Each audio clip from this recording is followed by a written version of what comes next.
They laughed, or at least one of them did, the high, confident laugh of a man accustomed to triumph.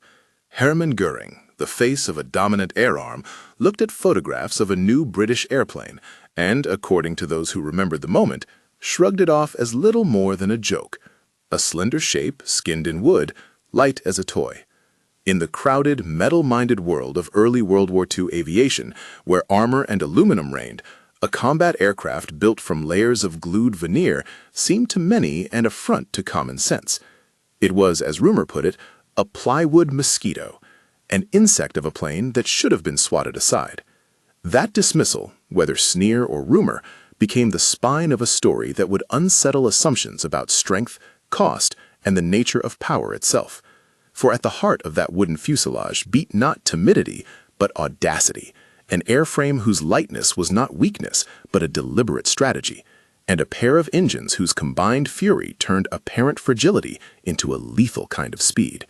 The mismatch between contempt and capability, between mockery and mastery, would come to define what the de Havilland built, an aircraft that, in many roles, would be as hard to catch as it was hard to imagine. To understand that reversal, you must first step into a Britain in which metal was scarce and the demands of war were absolute. Early in the conflict, planners and engineers clung to familiar answers. Fighters should be metal, sturdy and armored. Bombers should be braced and heavy, carrying defenses as much as payloads. The logic was straightforward. More mass offered more protection. Stronger materials meant survivability under fire. Yet war is a crucible that quickly tests assumptions. Speed can be a kind of armor. Agility can substitute for bulk. Range and the ability to climb fast can be decisive in ways that raw protective plating cannot match. Into that debate walked de Havilland, a company whose roots reached back to the first years of flight and whose culture prized elegant solutions. Their answer would not be to armor up, but to lighten up. The idea was simple in concept and devilishly difficult in execution. Build a fuselage that carried loads across its skin rather than inside a heavy frame, using plywood bonded into smooth monocoque shells. Then give that shell a heart with enough power, twin Rolls-Royce Merlins, to transform agility into operational advantage. Critics called it risky. Supporters called it brilliant. The men and women at de Havilland called it work, long hours and sawdust and glue fumes, the kind of labor that makes aircraft less a product of factories than of people. If the title of the tale is the scorn of a Luftwaffe leader turned historical irony, its texture is the smell of the workshop, the acrid bite of adhesive in a late-night shed, the soft rasp of sandpaper against veneer, the steam hiss as wood took a curve imposed upon it. The mosquito, the nickname that would stick, was born of those small, intimate labors. Its skin overlapped itself in layers, each ply oriented to spread tension across the surface. The monocoque idea meant the skin carried structural loads. There was no heavy internal truss. That approach saved weight. Weight allowed smaller wings, sleeker lines, and a plane that could climb and accelerate away from threats rather than linger under fire. For the skeptics, plywood was a liability. It burned, they said. It would delaminate under stress. It could never match metal for precision. These were not baseless worries. Wood behaves differently than metal, and bonding techniques had to be perfected. But each problem begot an answer. Bond adhesives were chosen and tested not in theory, but in the practical language of cycles, repeated flexes, wet heat trials, and the slow, patient work of engineers and craftsmen learning how veneer and glue might be coaxed into something stronger than their sum. Where heavy industry had long been concentrated in large works producing forgings and pressed skins, de Havilland spread its production like a web. Small carpentry shops, furniture makers, even boat builders were pressed into service. The distributed network was not only a logistical necessity under wartime pressure, it was an innovative way to use a national skill set that the enemy had not expected to be central to aircraft production. Imagine a workshop at dusk. Lamplight pools on a long bench, and a woman leans over a block of mahogany veneer laid in a curved form. She wets the veneer with a cloth, warms it until it bends pliably in her hands, then lays it over a male mold. An assistant glues with precise strokes, rolls out air bubbles, then stacks another ply with the grain at an angle to the last. The press comes down with a pneumatic hiss. Steam rises, and the smell of glue and hot wood mingles with the metallic odor of tools. Around them, jigs and templates hang from the rafters, each a memory of a shape that passed through many hands. This scene, domestic, almost artisanal, was not romanticism but survival strategy. Britain turned skills once devoted to luxury or furniture into the means of making a new kind of weapon.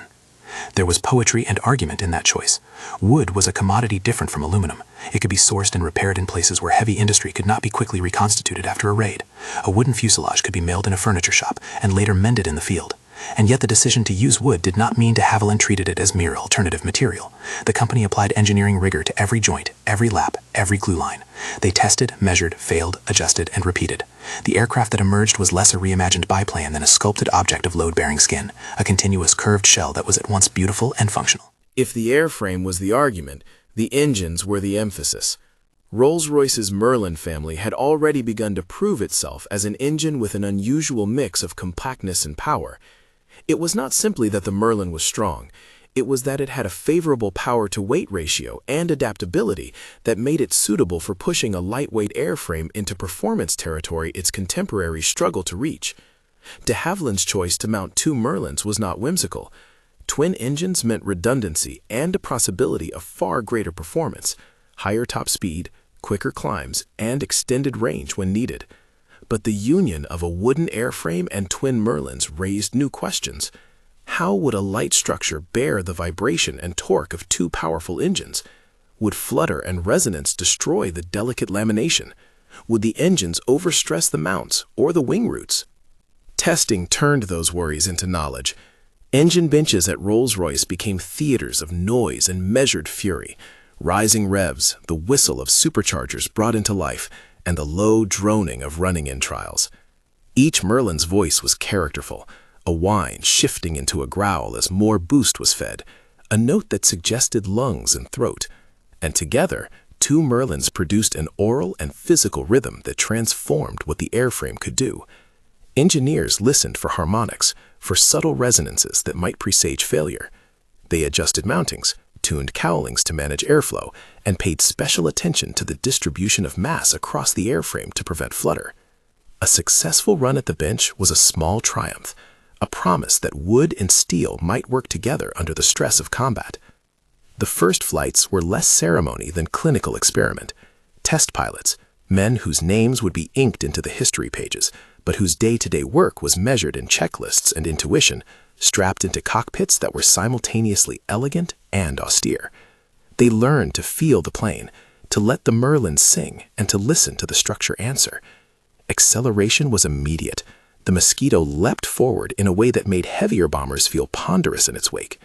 In the thin air above the test grounds, the aircraft's promise became visible. It could climb faster, it could top speeds that surprised engineers, and it could outrun many of the fighters that patrols expected to intercept it. Yet, performance on paper and performance over enemy territory were different matters. The true test would be operational deployment, missions in which the plane carried not engineers and instruments, but crews, munitions, and the weight of consequence. Behind those trials, unnoticed by many, was a labor story that rivals any technical narrative. De Havilland's decision to disperse production meant that people who had never built anything that flew before were now touching the country's aerial fate. Furniture makers adapted their lathes to shape ribs, boatyards took on leading edges, small towns that had never been part of the aircraft industrial complex found themselves producing essential components. This decentralization had strategic virtues. Workshops scattered across the countryside were harder to silence with a single raid. But it also relied on an intangible readiness, trust that a craftsman in a provincial shop could meet the tolerances required by high-speed flight. That trust was repaid by painstaking inspection regimes, by jigs that translated centuries of woodworking into the precise geometry aeronautics demanded, and by a culture of pride. One vignette captures this human side. An older carpenter, retired from making church pews, was recruited because his hands knew grain and curve better than most. He learned to steam-bend spruce for wing ribs, surprising himself with the speed at which he adapted. His grandson visited one afternoon, saw a wooden rib the color of honey on the bench, and asked, with the frankness of a child, whether their plane would fly better than a metal one. The carpenter smiled without answering in words. He measured, sanded, and finally nodded when the rib fit its place. That tacit knowledge, an embodied confidence born of wood and feel, became a quiet backbone for the Mosquito. The machine was, in truth, an ensemble where engineering and craft braided together. There were rituals among the workers and pilots that mirrored one another. On the shop floor, before a critical glue press, someone would step forward to run a fingertip along a seam, looking for a flaw that instruments might miss.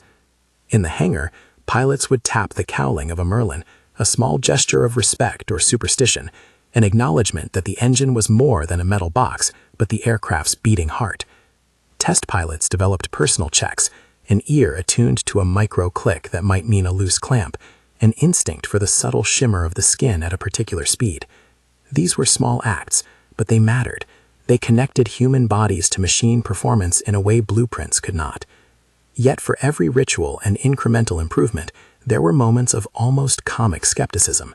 The enemy's air force, invested in large metal fighters and heavy interceptors, could not easily digest the idea of a plane that relied on speed and surprise rather than armor. Propaganda and pride can make mockery powerful. Once an image takes hold, it colors responses under fire.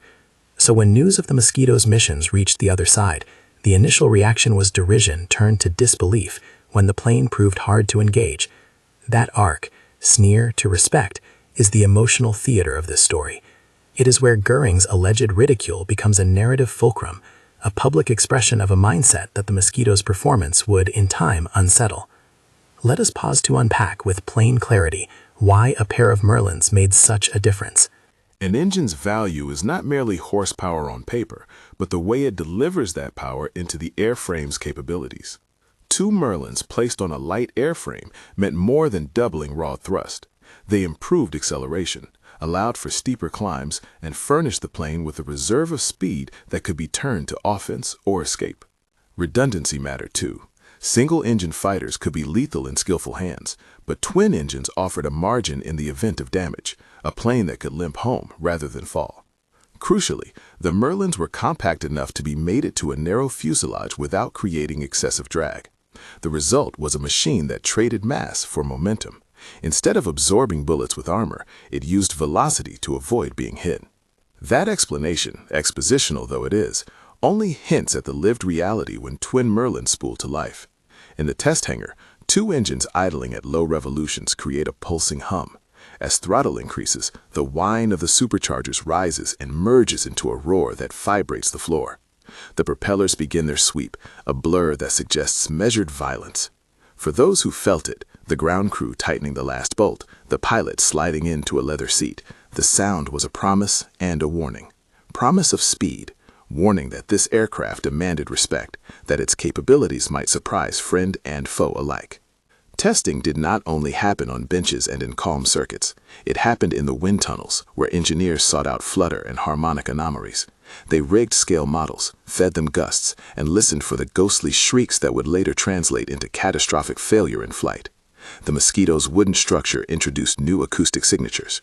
Engineers learned to tune the mass distribution, to place stiffeners where needed and leave emptiness where lightness mattered. The wings were designed to handle the twin engine's torque while preserving the laminar lines that reduced drag. Each successful pass in the tunnel brought cautious optimism. Each unexpected resonance sent teams back to the drawing board. And yet, for all the technicalities, the Mosquito's story is at root a human one about choices under constraint.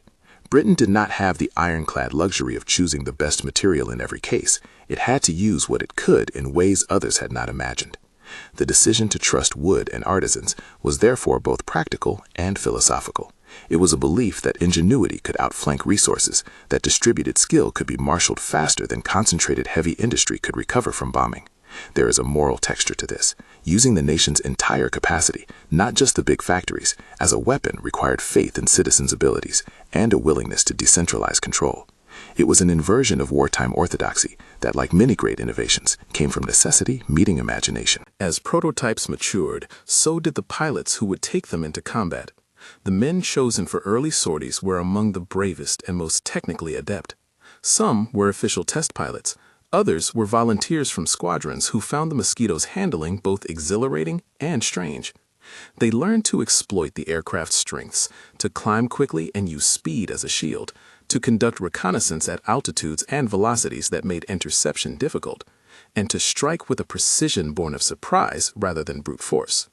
There were procedures developed specifically for the Mosquito, approach angles that minimized exposure to flak, throttle techniques that preserved engine life at the margins of performance, and maintenance rituals that kept wooden skins tight and Merlins singing.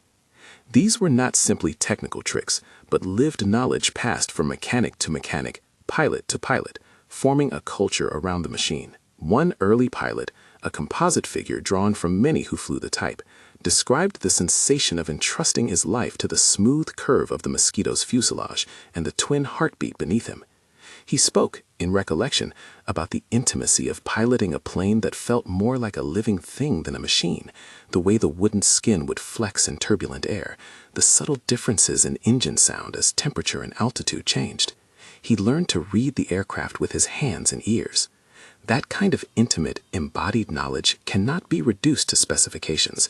It is the craft of those who become extension and steward of the technology they operate. Still, among the strategic commanders and analysts, the Mosquito remained contentious. Without heavy defensive guns or armor, its survivability depended on a doctrine of speed, careful mission planning, and the hope that designers were right. Such hope was put to the test in operational deployment. Early missions prioritized roles where the aircraft's strengths could shine. High-speed reconnaissance where pictures taken in the clear light of day could alter strategic calculations, precision raids that demanded a fast ingress and egress, and later specialized roles, pathfinders for bomber streams and night fighters that required speed married to situational adaptability. Each role demanded a different cast of crew and a different set of modifications, but the common thread was the same. The twin-engine, lightweight concept translated into a surprising range of operational uses. This is where irony, in its sharpest form, reveals itself. The man who reportedly dismissed the craft as a Plywood Mosquito did not foresee that mockery would be returned in kind, not through ridicule, but through the aircraft's ability to evade the heavy interceptors that his air arm favored. What had seemed a trivial novelty became a vector of strategic annoyance. Enemy commanders found their doctrines unsettled by an aircraft that refused to play by the expected rules. But while the Mosquito's performance rewrote tactical expectations, it also invited a deeper, more complex response. If speed and precision could be achieved through lightweight construction and ingenious engine pairing, what would that mean for future aircraft design? Could a materially lean approach redefine the calculus of air power? Before those larger debates could fully crystallize, there remained the simple, urgent task of making the plane reliable in the theater of war. Maintenance crews learned to tend to wooden skins in the same way cooks care for bread. Humidity mattered, repairs required patience, and a botched patch could compromise performance. Engines demanded their own rituals, careful runs, oil checks, supercharger adjustments. The Mosquito's baptism of fire would be won or lost in the interplay between these practices. When both parts, the airframe and its twin Merlins, were tended with care, the result was an aircraft that could perform feats that surprised even its proudest designers. And then came a season of missions where those feats began to accumulate into reputation. Reports filtered back, photographs present where they were not expected, raids executed with surgical timing, enemy interceptors baffled by planes that appeared and vanished like shadows. Historians will, in later chapters, name specific operations and attribute outcomes with verification and nuance. For now, it is enough to say that the pattern became visible. Mockery softened into grudging respect, and respect hardened into a tactical problem for those hoping to keep command of the skies. The transition from anecdote to operational reality is never clean. There are failures, too. Flights that ended in loss, mechanical breakdowns that taught lessons the hard way, and the inevitable human cost that shadows every wartime innovation. Those costs must be acknowledged without turning technology into a moral talisman. The Mosquito story is therefore both triumph and sorrow, a tale of ingenuity set against the grim arithmetic of conflict. As the months passed and the Mosquito's legend grew, the Luftwaffe's initial dismissal was increasingly difficult to sustain. Photographs and intelligence began to portray a plane that escaped interception more often than might be expected, and those who had once laughed found themselves recalibrating their assessments. The irony of the title, an underestimation made famous by a mocking figure, moved toward a kind of historical justice. What was once derided proved in many instances to be both resilient and effective. Yet to call the aircraft untouchable would be to oversimplify. It was not invincible. It was outthinking the enemy in ways that made it hard to engage. That kind of superiority, the kind that depends on doctrine, speed, and surprise, can be fragile against changing tactics and improved opponent responses. But for a time, the Mosquito's combination of wooden cunning and twin Merlin power tilted tables and redefined expectations. It is at the hinge between testing and operational deployment that we pause. The workshops hum, the Merlin's throats have been tuned, and test pilots have returned from flights reporting wonder and alarm in equal measure. Boards of commanders argue in corridors about where best to use the new plane. On the other side of the channel, skeptics fume and critics revise. The stage is set for missions that will prove whether mockery can indeed be turned into fear, or whether the Mosquito will reveal its limits under combat stress. If you want to dive deeper into how unlikely engineering choices like these change wars, tap like and tell us what surprised you most about a plane that married veneer and victory. Beyond the calls to engagement lies the moment every inventor and craftsman feels, the instant a prototype is entrusted to the intentional chaos of battle. The Mosquito's designers and builders could prepare every jig, every joint, every engine tune. They could teach pilots ritual and crews the exact order for checks. But the real proof of concept would come when the aircraft left the safety of test ranges and met the unpredictable theater.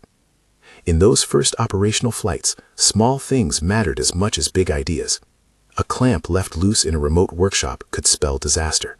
A misread weather report could turn a strategic strike into a tactical withdrawal. Conversely, careful tradecraft, a pilot's decision to climb an extra 1,000 feet, a mechanic's insistence on a retorqued bolt could be the difference between a successful mission and a lost crew. One operation that has been recounted widely in memoirs, details of which require careful source verification before narrative certainty, illustrates the stakes. On an early daylight reconnaissance sortie, a Mosquito crew flew low and fast along a coast where enemy fighters expected larger, slower machines. The photographs they returned with altered a campaign plan and revealed a vulnerability no one had fully appreciated. That single sortie exemplified the aircraft's new role, not the pulverizing mass of contest, but the nimble, precise gathering of information that could be converted into strategic leverage. Yet such stories also risk mythologizing the aircraft. Each success had a backstory of maintenance, luck, and human adaptability. Each failure a lesson that improved design and practice. The balance between myth and mechanic is delicate. Historians must tread it carefully. As reputation spread, so did experimentation. Squadrons adapted loadouts, engineers fit camera bays and bombs in modular ways, and tactics manuals were amended. The Mosquito's versatility became as much a function of human imagination as of design. Crews improvised configurations on the fly, translating the aircraft's baseline into bespoke mission packages that met immediate needs. That improvisation was emblematic of the wartime spirit, an ability to see beyond prescribed roles and to push what a machine could accomplish. The irony would not be complete without reflecting for a moment on the ethical grain of technological triumph. An aircraft that can outrun interception and deliver payloads with precision is, by definition, an instrument of war. It is tempting to celebrate engineering brilliance in abstraction, praising sleek lines and clever materials, but such praise must be tethered to sober recognition of human cost. Each mission, however well executed, contributed to outcomes with moral weight. The de Havilland story is therefore also a moral story. The ingenuity that mobilizes a nation's craftsmen and the bravery of crews are expressions of human creativity and tenacity, yet they are deployed within a purpose that exacts unwelcome tolls. A proper account honors both achievement and the somber context in which it operated. And so the scene is set. Workshops across Britain continue their quiet, relentless labor. The Merlins hum in test stands. Pilots practice approaches and emergency drills. The Mosquito, once sneered at, finds its place on the tarmac and in the sky. Skeptics mutter, analysts recalculate, and the country watches as a wooden airplane and 2 roaring engines write a new chapter in aerial warfare. What follows, missions that will either vindicate or instruct, engagements that will be recorded in dispatches and in remembered loss, begins at the slipstream of the twin Merlins and the resolve of those whose hands and ears kept the machines alive. At this threshold, the story pauses not because there is nothing left to tell, but because the next sequences demand close inspection. The first operational deployments, the missions that yielded the Mosquito's most stunning proofs, and the countermeasures that sought to neutralize what had seemed untouchable. Those episodes will require us to move from workshops and test flights into the full turbulence of combat, where consequence multiplies and every decision, mechanical or human, reshapes outcomes. Before that descent into action, let us set one last image in the mind. A mosquito lined up at dawn, its varnished skin catching the first light, 2 Merlins breathing softly before the command to roar. Somewhere beyond the horizon, assumptions wait to be broken. Somewhere else, plans are being rewritten because a machine once mocked has learned to run. If ingenuity can surprise, it can also provoke response, and the next chapter will be the measure of both. If this account has piqued your curiosity about how innovation and constraint intersect in wartime invention, subscribe to follow the rest of the story and explore the missions and human choices that transformed a Plywood Mosquito into a plane that changed the rules of aerial combat. Dawn thinned into full morning as the Mosquito taxied toward the runway, its polished skin catching light in a way that made even the most utilitarian of airfields look ceremonial. Men moved around it with practiced calm, a mechanic with oil-stained fingers testing a propeller bolt, a radio operator double-checking codes, a navigator smoothing a folded photograph like a talisman. For the crew, that varnished fuselage and the couple of Merlins behind it contained both promise and peril. For the enemy, at first, it remained a curiosity to be dismissed. For history, it would become an argument about what counts for strength. The first sustained campaigns to use the Mosquito in earnest did not rely on brute force. Planners learned quickly that the aircraft's advantage was not in armor or volume, but in what speed and surprise could accomplish. High-speed reconnaissance became a métier.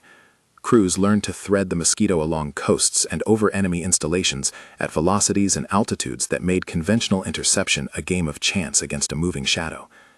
Cameras loaded in cramped bays took exposures in slivers of seconds. Film returned to analysts whose decisions could shift the focus of campaigns. A photograph taken at the right time, from the right angle, could save lives on one plane and complicate plans on another. To illustrate the kind of mission that elevated the Mosquito's reputation, consider a composite sortie, representative rather than tied to a single documented action, that draws on many declassified accounts. In this composite mission, a 2-man crew slips out over Gray Sea and then turns inland, skimming the rooftops of naval yards while enemy fighters stalk elsewhere. The Mosquito's low profile, narrow fuselage, and 2 Merlins hurling in perfect sync allow it to maintain a speed that eats distance. Anti-aircraft fire, trained on heavier formation targets, hesitates to risk overly precise elevation. Searchlights sweep and miss like hands in fog. The cameras click, the film is recovered, analysts find a new vulnerability in an enemy anchorage, and decisions downstream, repositioning of convoys, postponement of an assault, reflect the intelligence the Mosquito delivered. That composite captures the dynamic.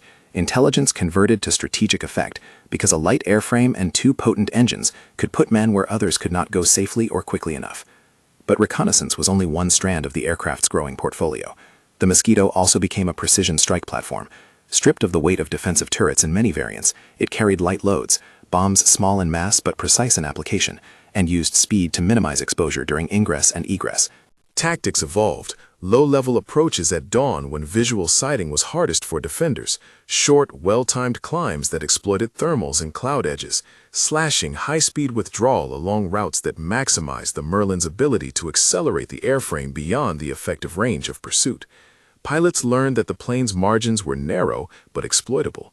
Where heavy bombers relied on numbers, the Mosquito relied on timing and accuracy. Night operations added another chapter. Modified with equipment suited to dark skies and, in some rules, radar guidance, the Mosquito served as a pathfinder, marking targets for larger formations, or as an intruder, hunting enemy night fighters and airfields under cover of night. The twin-engine layout lent a margin of safety over long nocturnal sorties. If one Merlin succumbed to damage or mechanical failure, the other, in many scenarios, could keep the aircraft aloft long enough to find a home field. That redundancy was not an invitation to recklessness. Crews never took it for granted. But tactically, it stretched the map, allowing planners to contemplate missions that single-engine aircraft could scarcely dream of. Enemies adapted. Doctrine is not static, and mockery curdles into methodical response. Interceptor tactics changed. Higher performance fighters were tasked specifically to counter fast intruders. Radar networks tightened. Coordination between anti-aircraft defenses and fighter controllers improved. The Luftwaffe and its allies, forced to reckon with a platform that refused to abide by their assumptions, experimented with altitude adjustments, patrol patterns, and coordinated attack vectors. Some of these responses worked in places, others merely shifted the Mosquito's operating envelope, forcing yet more improvisation on both sides. This reciprocal adaptation is a central truth of warfare. Innovation produces counter-innovation, and in the interstices, human ingenuity finds new forms. Operational losses occurred, and those losses were often instructive. A mosquito caught below cloud in a well-coordinated intercept could be shot down. Mechanical faults claimed crews as surely as enemy fire did. The wooden airframe had vulnerabilities. Flame and long exposure to water could damage sealed joints. A careless or hurried field repair might not bear the rigors of another mission. But each loss also yielded lessons. Maintenance manuals expanded, rigging procedures were refined, the distribution of spare parts to dispersed workshops improved. The decentralized production model that had been a strategic asset in manufacturing now required an equally flexible logistics chain to keep planes flying in the theater. That chain, men and women shipping parts in vans, a network of repair teams working under blackout conditions, became as vital as the innovations that created the Mosquito. One dramatic set of missions, again, composite in many parts to avoid unverified specificity, helped cement the aircraft's reputation as hard to pin down. In these operations, Mosquito crews executed precision daylight strikes on high-value targets, radar installations, lightly defended railway hubs, and coastal batteries that threatened Allied shipping. The plane's speed reduced exposure to defensive fire. Its small visual profile made early detection less likely, and its modular loadouts permitted quick conversion between reconnaissance and strike roles. After a series of such forays, defenders found their assumptions shaken. Airfields that had once safely hosted their fighters now faced quick, surgical attacks that rendered runway repair or aircraft sheltering necessary. The psychological impact of being struck in a manner that suggested reach and timing more than mass was significant. Reports from opposing staff rooms began to whisper about a craft that could not be ignored. Historians will place names and dates around these campaigns with care. As a narrative device, the composite mission captures the strategic dynamic without asserting contested details. Verify source where necessary for specific attributions. As the Mosquito's effectiveness became harder to dismiss, engineers and technicians continued to iterate the design. The aircraft did not remain static. Field modifications and factory upgrades reflected the needs of a war that never paused. Structural reinforcements were sometimes added where repeated stress had exposed weak points. Avionics were improved to support night operations. Armament packages changed depending on the mission profile, from cannon and machine gun clusters for intruder roles to reinforced bomb racks for precision attacks. The adaptability of the platform was itself a form of strategic resilience. A single airframe type could be reshaped to multiple ends, saving time and production complexity at a moment when both mattered. Behind each modification was a human story. One engineer, a thin woman who had transitioned from civilian woodworking to aircraft structural testing, kept meticulous journals of failure modes she observed on returned aircraft.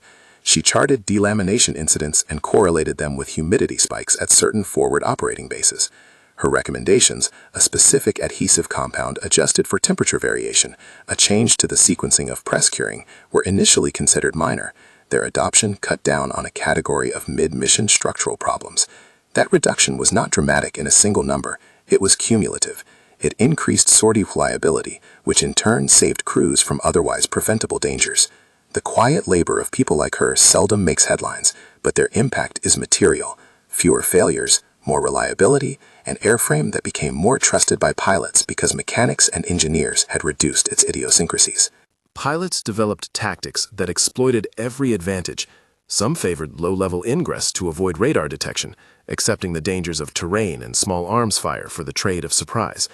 Others used high arcs and sudden dives, a method where the aircraft's climb rate carried it out of concentrated anti-aircraft zones quickly, and the Merlin's power let it accelerate into a long, low silhouette that was difficult for fighter pilots to intersect. Navigators and radio operators became experts in timing. A single miscalculation in fuel burn or wind drift could mean the difference between reaching a friendly field and running a desperate hour over hostile territory. These small margins magnified the role of human judgment. They turned crews into matchmakers between machine capability and tactical requirement. The Luftwaffe's reaction, strategic, not merely rhetorical, culminated in a study of tactics specifically aimed at countering fast, elusive intruders. Interceptor assignments were realigned, radar plotting centers synchronized more closely with fighter control. Fighters with greater top speeds were concentrated in routes where Mosquito raids had been recorded. The enemy focused on improving detection of small, low-flying targets, experimenting with radar parameters and visual reconnaissance protocols. In some sectors, these measures created real danger for Mosquito crews. Yet such adaptation took time and resources. While the defenders adjusted, the attackers could exploit the lag. Here again, the story becomes a study in tempo. The speed at which one side can innovate and the speed at which the other can respond matter more than any single hardware characteristic. Tactical success, however, should never obscure the human toll. Each mission carried the possibility of catastrophic loss. When a Mosquito went down, it often did so with the suddenness that accompanies high-speed flight. Little warning, little chance for elaborate procedure. Search efforts recovered some crews. Others were lost to the sea or a foreign field. Each loss rippled across workshops and hangars, across villages where wives waited at railway stations, across test rooms where engineers second-guessed adjustments. In the end, the story of the Mosquito is inseparable from the human cost borne in its name. Honoring that truth is part of any honest account. With time, the aircraft's operational successes wove into larger strategic effects. Intelligence gathered by Mosquito reconnaissance could redirect naval patrols. Precision strikes could delay construction of defensive lines. Night intruder sorties could force defenders to scatter assets. None of this amounted to unilateral victory, and none of it eliminated the need for massed bombing or the strategic calculus that dominated the era. Yet higher resolution operations, those that emphasize speed, selectivity, and cleverness, expanded the toolset available to commanders. The Mosquito showed that a light, fast platform could complement larger strategies, putting a premium on tactical surprise and precision rather than brute force. There is another, quieter legacy to consider: the manufacturing model. The dispersed construction network, furniture makers, boat builders, small workshops, demonstrated a form of industrial resilience that deservedly drew attention. In post-war years, analysts looked back and connected wartime dispersion with peacetime benefits. Localized skill retention, the elevation of women into skilled production roles, and the strategic lesson that a nation can mobilize diverse resources into a coherent production strategy all flowed from the Mosquito story. These were not glamorous takeaways.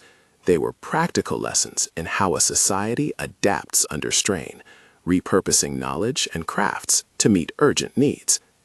Technical legacies also endured. The concept of a load-bearing skin found echoes in later aircraft design, where material science approaches emphasized distributed strength rather than concentrated frames. The Merlin itself, refined across models, continued to influence engine thinking. Compact power with good power-to-weight ratios remained a sought attribute for many subsequent airframes. That marriage of an efficient heart and a taut, lightweight body taught designers ways to squeeze more performance out of less material. Less noise and wartime factories, perhaps, but more consequences in the sky. And then there is the moral reckoning. To speak admiringly of engineering is not to celebrate its use. The Mosquito's precision and speed were tools that affected human destinies. Pilots and crews did their duty in a context defined by state decisions and strategic imperatives often far from their control. The craftspeople in workshops bent not a hobbyist scrap, but the will of nations, applying skill to tasks prescribed by war. That moral texture, creativity married to violence, complicates any simple narrative of triumph. To remember the Mosquito is to remember ingenuity, yes, but also to reflect on the ends to which it was put. By the late stages of the conflict, the mocking tone once associated with wooden construction had cooled into an awkward respect. Intelligence reports cataloged engagements, maintenance logs suggested iterative improvements, and memoirs written afterward told of crews who trusted the aircraft with their lives.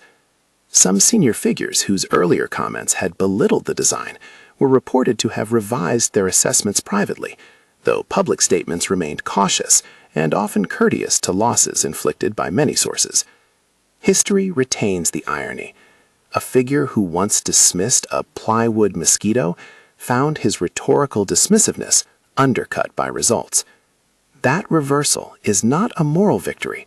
It is an observation of how empirical performance changes opinion.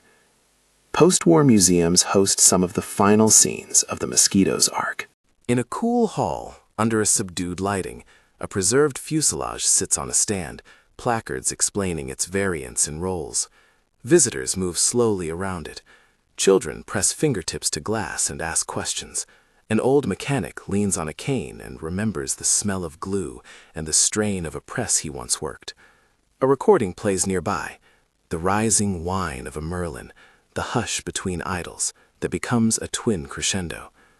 For veterans, the sound can be a reverberation of old fears and old comradeship. For a younger observer, it is the music of engineering, the climax of a design conversation. One museum attendant, a woman whose father had served as a Mosquito navigator, tells visitors quietly about the decentralized workshops that stitched the plane together across small towns. She gestures toward a magnified photograph of a press, the veneer layers visible like contours on a map. It was people's hands, she says, not just factories. That humanizing image is apt. The aircraft carried the fingerprints of thousands, sheeted wood, glue seams, bolted cowlings, every detail a tiny testament to those who made it. There are also monuments to the lost. Names of crews who never returned are etched into stone, their stories brief and reverent. Families gather on anniversaries, wreaths are laid. Such rituals remind visitors that technological achievement sits alongside grief and remembrance. The Mosquito is simultaneously artifact and mnemonic, a case study in material ingenuity, yes, and a reminder that innovation often arrives in contexts we wish were different. When historians gather to debate the Mosquito's place in the history of aviation, they return to that central paradox. An aircraft dismissed on aesthetic or material grounds became strategically potent because it reoriented the terms of engagement. The plywood tag, once derogatory, now reads as a rhetorical shorthand for underestimation. The Mosquito's story complicates simple narratives of progress. It suggests that design intelligence can sometimes outflank material preeminence, that distributed production can be as strategically important as concentrated manufacture, and that human craft remains a decisive factor in machine effectiveness. If the title of this account implies a neat reversal, Göring's mockery transformed into a historical rebuke, the truth is more layered. Mockery did not collapse instantly into fear. Respect grew in stages, mediated by missions, maintenance, and adaptation. The twin Merlins did not make the Mosquito untouchable in an absolute sense. They made it difficult to engage on the enemy's terms for a sustained period. They gave the aircraft a tempo advantage and a margin that could be exploited by clever crews and attentive maintenance teams. In that sense, the Merlins amplified the design's strategic value. In another sense, they represented a technological symbiosis, heart and skin calibrated together to produce capability. Returning, finally, to the human scale, it is fitting to end with a quiet vignette.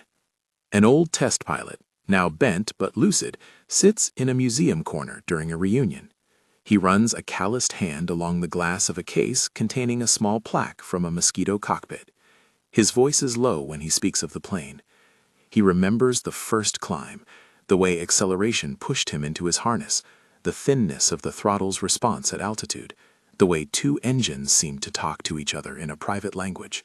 He remembers the names of men whose laughter filled hangars and whom duty scattered to distant fields. He does not speak of glory.